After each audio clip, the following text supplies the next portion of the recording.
Let's went to the boys in the booth for another great round of this Alliance tournament.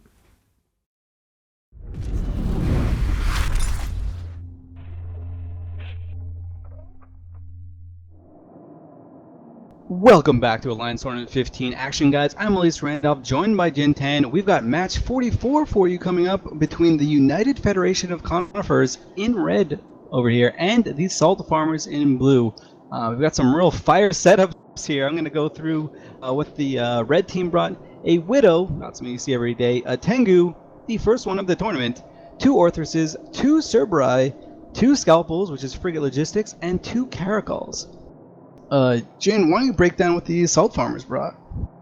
The Salt Farmers team is about as dirty as Suetonia's glasses, bringing together a Shield Rail Vindicator, 2 Shield Beam Navy Harbingers, Shield Rail Navy Brutix, and just as much support as they can possibly fit in their remaining points. 2 Feroxes, 2 Caracals, and 2 Kirins. This is going to be a team with a lot of DPS, but not a lot of real control. Both of these teams, in fact, lack almost any control apart from that single Widow. This is just going to be two teams running at each other and just attempting to murder face the other one first. Yeah, there will be a lot of murder facing going on here. These Caracals, the Cerberus, I mean, all this missile kite damage. It looks like the red team really want to kite around and spew their missiles. I have no idea what this Tengu is going to do. Perhaps it's going to do some jams, who knows? And this Widow also for ECM. I'd love to know what it's fit within its highs. I should probably know that, and I'll look at it right now. We should mention that these teams came in at basically the furthest warp ends as humanly possible, and they got really lucky. So they're about 90 kilometers from one another, so it might be a little slow to start for some action here as the match just kicks off right now. Yeah, what I'd like to see, I'd like to see those Orthreses, those Serbs, and those Caracals come in and start putting damage down on those Kirins and then pull away. They have great kiting, but they might not be able to crack those Vindicators and specifically the Feroxes as well at range. Alright, the United Federation of Conifers are moving slightly to the right. They're kind of swirling in on the Salt Farmer team as they're waiting for jams to land. As you can see, the jam effects on your screen there, those are potential jams. We don't know if they land or not. That would be too much information for the other teams playing. But those are like the jams that they're trying to put out. We will see, I mean, we can infer a little bit when damage drops off what they're actually doing. But for now, it's just a positioning battle right now as these Salt Farmers are trying to poke away the United Federation of Conifers Orthres belonging to Zed Lancer. Yeah, I can in fact confirm that Tengu is jam fit, though. Jam's going all over the Salt Farmers team from it. So that's going to be a shield jamming Tengu. That is not something you see every day at all. And you know, I gotta say, Salt Farmers are doing work on Zed Lancer in the Orthres. He is, you know, kind of holding at low shield. He's kind of picked up some transversal now, so maybe that Vindicator isn't going to be able to hit him as well. But it's still impressive just how much damage this Salt Farmers team can put out. If they manage to crack one of those squishier ships like the Caracal, they might be able to blunt the UFC charge before it even starts. Yeah, we do see a little positioning kind of footing around here. Count Scary into the Orthres came in a little bit close to the Salt Farmers team so he could apply some of his damage. Started getting shot and then moved straight back out. Not want to deal with that at all. Salt Farmers have kind of moved over. Sorry, he's in a Cerberus, not an Orthres. Kind of moved over to him, and they're still plinking away at him as his Scalpels are able to keep him alive. Yeah, I gotta say, Salt Farmers are doing really good work here choosing their targets. They're going for the ships that are furthest away from each other after switching off that Orthres to force the Scalpels to use a lot of cap and burn over to that Cerberus. If they keep this up, these Scalpels will inevitably cap, and still no damage really being applied to the Salt Farmers team from the UFC team. Alright, the United Federation of Conifers, their Scalpels are probably not very well trained to fly these Scalpels. They are very far from one another. Count Scary is only getting really effective reps from one of his Scalpels. The other one is very far away. We usually see these guys fly in pairs, but not so much right now, as Count Scary is trying to pull a little bit of range and stop the bleeding as he is going into armor right now. Let's see how these Scalpels on the red team can react. Yeah, they're starting to put some damage down on that now. You can see there he was holding about half shield, but unless they manage to get a jam off on some German name, he's not going to die, I don't think. So they need to concentrate their jams a bit more. They're not landing reliably enough on those DPS ships to be making a difference here. And as you see, Osmos Rain caught out of position, too far away from his scalpels. He's going to fall down, and there's pretty much nothing they can do about it. Yep, Osmos Rain is actually burning away from his scalpels right now. Not the position you want to do when you're in an Orthrus, relying on your reps from logistics frigates. Positioning is key, and as you pointed out, he was definitely out of position and burning even further out, and he is down. That's 2 missile ships down for the red side. United Federation of Conifers really need to either get really lucky with a jam here or try and plank away at these Kirans. I think the play is to just jam one Kiran and shoot the other one, and just hope the amount of damage, the missile spam that you have left on your team, which is 1 Orthrus, 1 Serv, and 2 Caracals, is enough to break through it.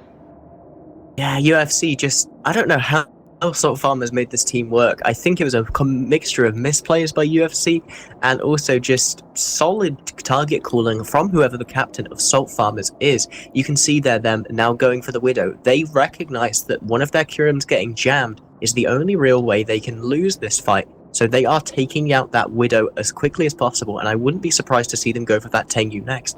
Widow down, and with that goes a lot of the chances of UFC winning, I think. Yeah, I think that Widow is probably not fit very well at all. No offense to the UFC team. They were probably hoping that nobody would try and shoot it, just fit it with all jams, because that ship died really fast. Widow down, Scalpel down, and now it's just a cascade of disaster for this UFC team. Salt Farmers with a Shield Rail Vindicator are coming out on top here. I never thought I'd see the day where a Shield Rail Vindicator goes up against a Shield Jamming Tengu in the winner's bracket of the Alliance tournament. But there's a first time for anything, I suppose. And there you go, paints on that Tengu. I imagine that'll be going down shortly. They've just practically deleted those 2 Carrack, and they could do about it. Yeah, the Salt Farmers do have a lot of damage that they can apply, and this Vindicator pilot, actually all the pilots on the Salt Farmers team are doing the right thing. They have the rage advantage for them, range advantage, probably also the rage advantage if they get jammed. But you know, this Vindicator is standing still, getting max transversal against the targets that he's going for, and you can see he's shooting this afterburning Tengu right now with the E-War mod on it. The first Tengu of the tournament, going to be the deadest Tengu of the tournament as well. So good job to Salt Farmers killing Jamming, killing Tengus, and looks like it's just clean up from here. Yeah, we've got some smug, preemptive, good fights in local there from Salt Farmers, so that's always nice to see. I appreciate that. The Surprise Zero now here, quick going down. What do you think about the choice of bringing so many logistics frigates? They haven't really changed since previous tournaments, but we're seeing so much of them. I personally think that this is due to the drone comps struggling to deal with them. But what's your take, Elise? That's definitely the case here. Like it's very hard for the drone comps to apply if you can, you know, build around your teams very effectively. Feeling that these guys took the frigate Logi mostly because all Tech 2 Logi were banned, and Tech 1 Logi is a bit of a liability at times. So who knows? But these scalpels just instantly plopped, so not too survivable against the massive amount of DPS that this Salt Farmers team has. As we do see Zed Lancer, the first target for Salt Farmers, is finally going down, and we can see that he's getting shot all the way at the edge of the arena. Yeah, and Salt Farmers is finishing this match with not even a scratch to their paint. This is the purest 100-0 we have seen this tournament. And with that, let's send it back to the studio.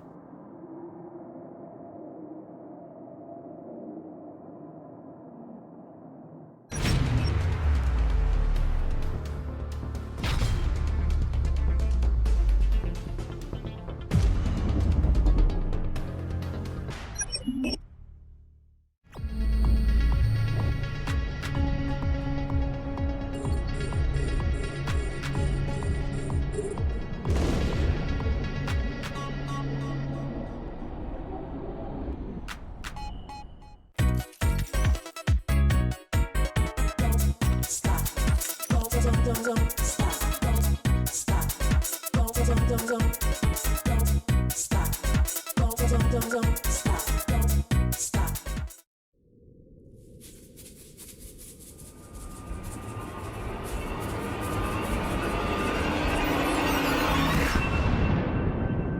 My brother gets off work at 4 o'clock and we're coming down here to kick some mother.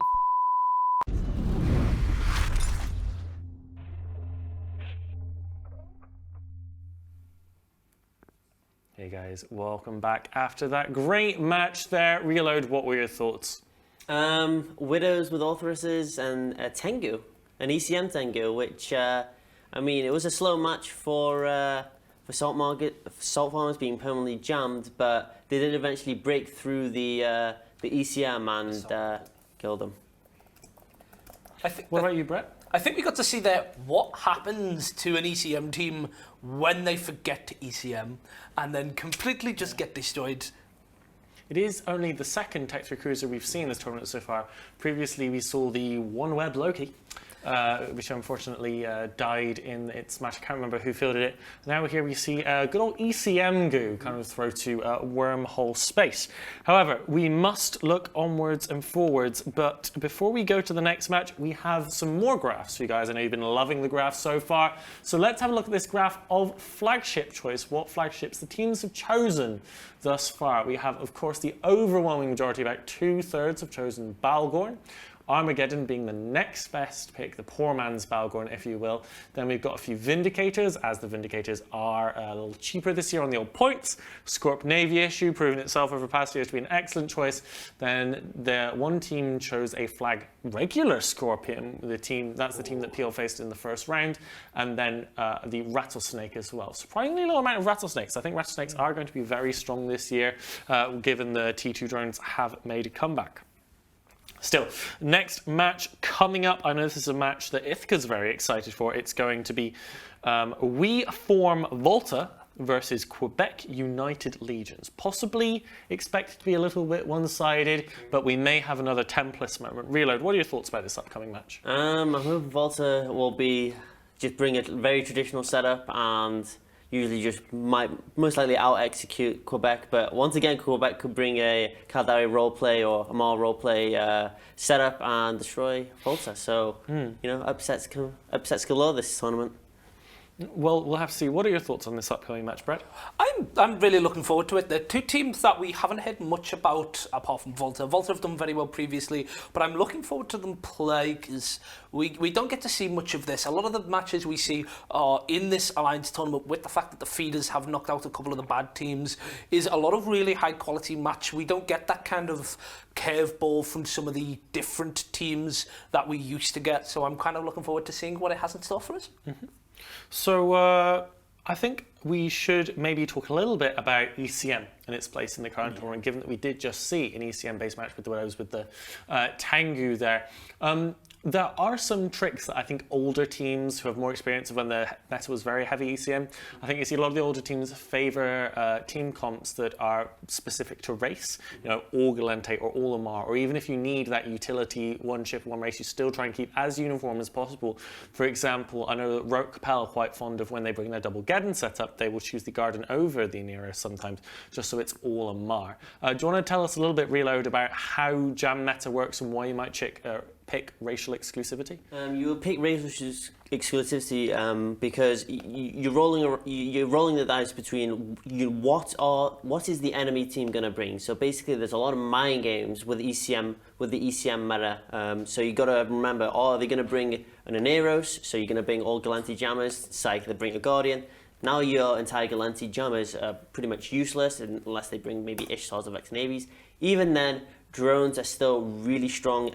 Like, I would say almost a hard counter for ECM because drones can just be assigned even if your ship is jammed. So that's why ECM is not as strong now, because drones are making a comeback.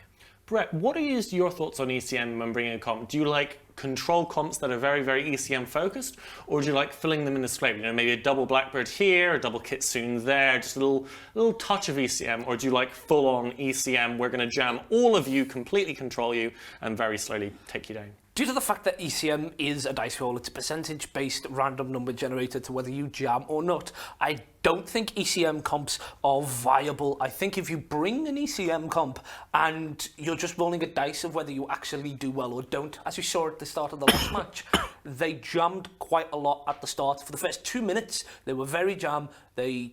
No damage was caused to them, appreciable damage, until the jams dropped. And the moment they stopped jamming once, all the damage came through and they lost. So I think if you're going to have ECN, it should be just a Blackbeard added onto the end of a comp that is well-rounded itself and just has 5 points to spare. Because if you bring that Blackbeard, you can, as we saw earlier, get that single lucky roll on a logistics and snowball. Now, Volta, of course, are expected to be one of the teams maybe even making the top 4 this year.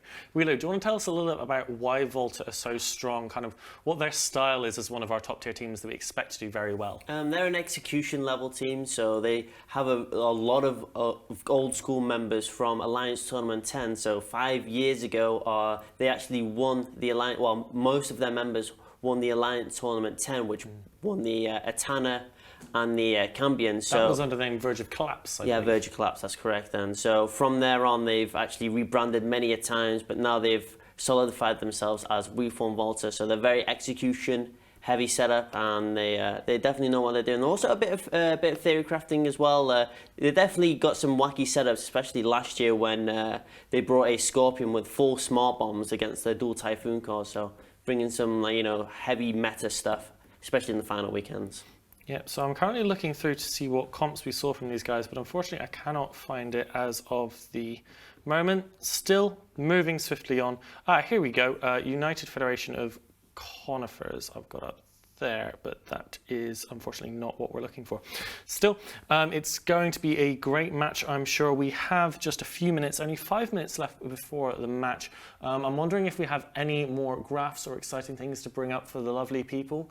Ooh, flagship so far is a great fact. So we've had 15 flagships fielded, we have 6 flagships destroyed, but flagship comps have only won 9 matches, so a surprisingly low amount of wins for the number of flagships fielded. Do you think this might be a case that in the early rounds the less strong teams field them as a way to bring up their power level just to win a couple games? Or do you think there's something else to do with it, Brett? What are your thoughts on how we've seen flagship play thus far? I think early on, you see people that are in the losers bracket go, okay, we have this flagship, the money's already spent, we want to use it, and they bring it to a matchup that isn't in its favour. You saw stuff like Waffles and Fury Freeport bring their flagship in a comp that they thought was very powerful. There's a correct way to use it. If it's not a comp that you think is built to have a flagship in it, you shouldn't bring it. But a lot of the smaller teams go through the process of thinking, yes, I think we're going to go out, we should fly this flagship anyway and just get it out the way. Yep. So I do actually have the what these two teams fielded in their last match up here. We from Volta, captained of course by Starfleet Commander, their Logi pilot in the Oneros, with double Harb Navy, double Brutix Navy, a Hurricane Fleet issue, then double Hyena to hold down those targets for the target-based ships. Then our favourite 2 Vexers filling out the bottom end of their comp. Then for their opponents in Quebec United Legions, they brought a Shield ECM team, which is a little weird, but not that out there perhaps. Double Rook, definitely quite wild. Double Orthrus, double Cerberus, double Myrmidon, double Scalpel. So actually that is a pretty wild comp. They're going for the Logifrigs, the Shield Rooks, using Merms for links. Shield Merms obviously can do an incredible amount of damage. Brett, what are your thoughts on this pretty wild Shield ECM team we saw there from Quebec? Are you a fan, or do you think it's a bit weird?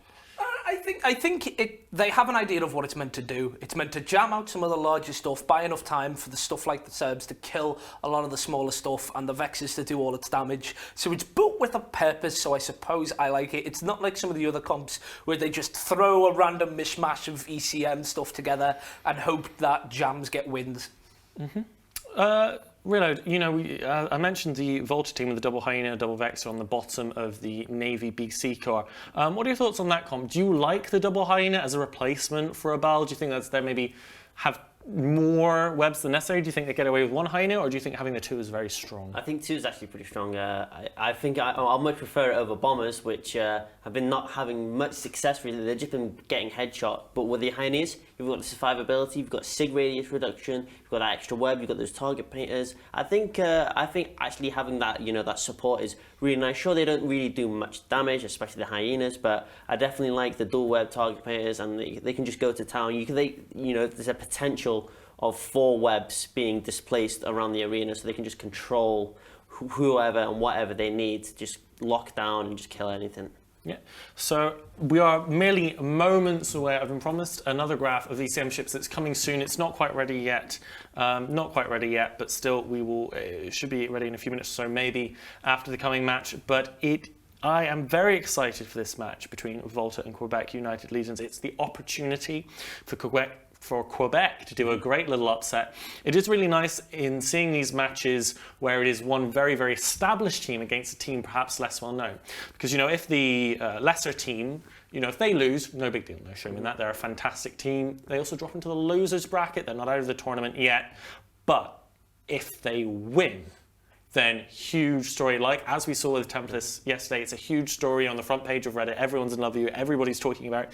Everybody wants to know more about your alliance. So I think that even though it's kind of a rough draw to hit the bigger teams this early, it does give you a fantastic opportunity, as well as meaning, well, if you lose, then no big deal, no shame on that, because it is such an established team. Right, I believe we should be ready to hand over to the casters quite soon, if I can get a confirmation on that. If so, oh, we do have the ECM graph ready, so let's bring that on up here. So this is the ECM ships fielded. So whenever we see a Blackbird, this had 9 fieldings and 5 wins, so about 50-50 there. Griffins, however, seem to not bring you much luck, nor do Widows, with a very, very poor win chance when they are picked. Kitsune, again, about 50-50, are on par with the Blackbird. I'd say probably the Kitsune and the Blackbird are the 2 strongest ECM-focused ships, the ones that fit in most comps the best, the ones that you can really synergize with. And then obviously the Ibis and the Tengu being used for ECM as well. As many people forget, the Ibis has an ECM bonus. However, with that, we are going to have to transfer to the next game between We Form Volta and Quebec United Legions. Let's hand it to the booth.